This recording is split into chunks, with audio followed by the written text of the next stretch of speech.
Fala, turma, tudo bem com vocês? Estamos aqui mais uma semana, mais uma reflexão sobre a palavra de Deus. E hoje nós vamos estar no livro de Lucas, no capítulo 9 ali, do 18 ao 22, quando aquele texto famoso da confissão de Pedro. E o enfoque que eu quero dar hoje é sobre os dois tipos de pessoas ou de seguidores de Jesus que nós encontramos ali, tá? E aí nós vamos enxergar ali, visualizar a diferença do nível de entendimento que esses dois grupos de pessoas têm quanto a pessoa de Cristo, quanto a quem ele realmente é, tá certo? Então eu queria focar nisso.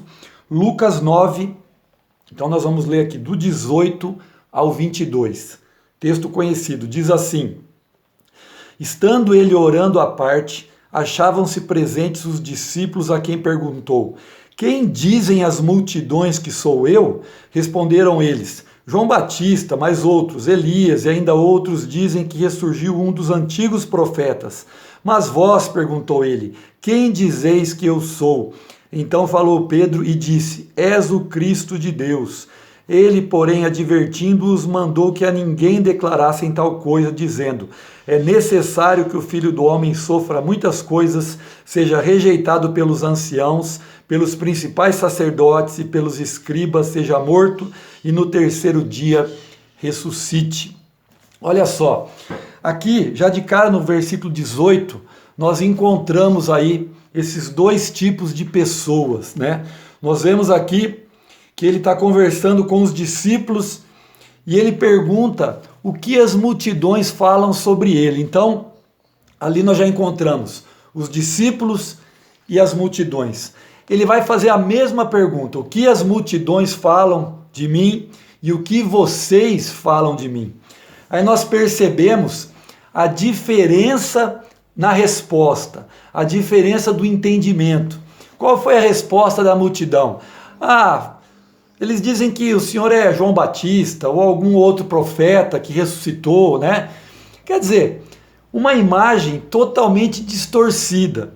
Positiva porque comparavam ele a algum profeta, algum servo de Deus, algum homem que foi importante, que foi famoso, mas distorcida porque diminuíam muito, colocavam Jesus no mesmo nível aqui dos homens, um nível terreno, mais um profeta.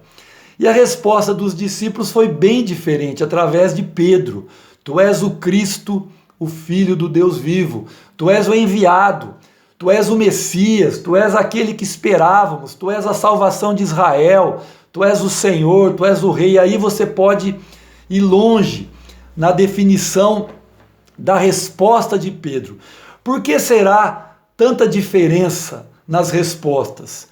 A multidão eram aqueles que acompanhavam Jesus de longe, eram aqueles que iam atrás daquilo que Jesus tinha para oferecer: milagres, multiplicação de pães, solução de problemas, belos sermões.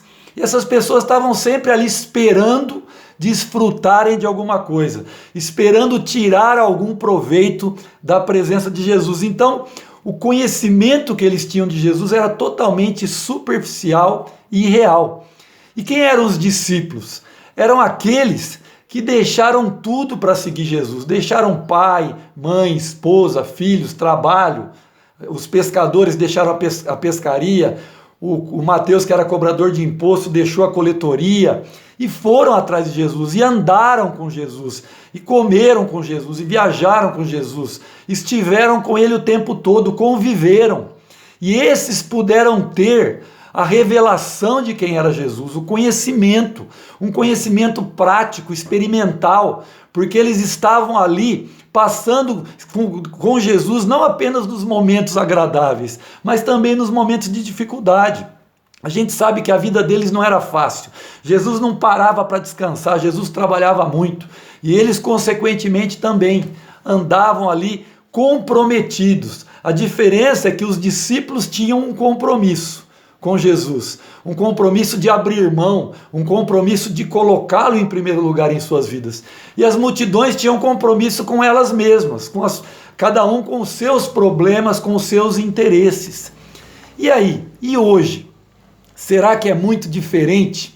Será que nós também não encontramos, mesmo dentro da igreja, esses dois tipos de pessoas? Será que nós não encontramos dentro das nossas igrejas, das nossas comunidades, a multidão e os discípulos? Aqueles que estão ali apenas para desfrutar do que a igreja oferece, do que Jesus oferece. Vão ali para ouvir uma boa palavra, uma boa mensagem, para receber uma oração, para ouvirem uma boa música. Isso tudo não é ruim, é bom. Mas não pode ficar apenas nisso. Aqueles que são assistentes, aqueles que vão ali para ver algo que as atrai, que chama atenção. E essas pessoas normalmente, elas mudam de igreja, porque elas vão sempre atrás do lugar que mais as atrai, da melhor pregação, do melhor pregador, do melhor grupo de louvor, do culto mais espetacular, com mais estrutura, a igreja mais o salão mais confortável. E essas pessoas, elas vão estar sempre por aí, pulando de igreja em igreja, porque não querem se comprometer, porque o vínculo que elas têm é um vínculo focado no eu, focado no prazer, focado na satisfação, focado na necessidade pessoal. Mas dentro da igreja também nós temos os discípulos, aqueles que no dia a dia negam-se a si mesmo, tomam sua cruz, abrem mão de suas coisas, colocam o Senhor em primeiro lugar. É lógico que eles são bem menos do que a multidão. Multidão, muitas pessoas. Discípulos, poucas pessoas. Mas, meu querido, eu queria que hoje nós refletíssemos sobre isso. Que tipo de pessoa nós temos sido? Temos sido discípulos verdadeiramente? Ou temos feito parte da multidão? Temos buscado os interesses do reino? Ou temos buscado os nossos interesses? Temos servido a Deus? Ou temos buscado ser servidos por Deus e pelos irmãos? Qual tem sido a tua postura? Qual tem sido o teu entendimento quanto a isso? Nesse período de pandemia, você é aquele que fica só esperando que alguém te ligue, que alguém te mande uma mensagem, que alguém ore por você? Ou você é aquele que toma iniciativa, que manda uma mensagem, que manda uma pregação, que intercede, que ora pelos irmãos, que procura saber as necessidades?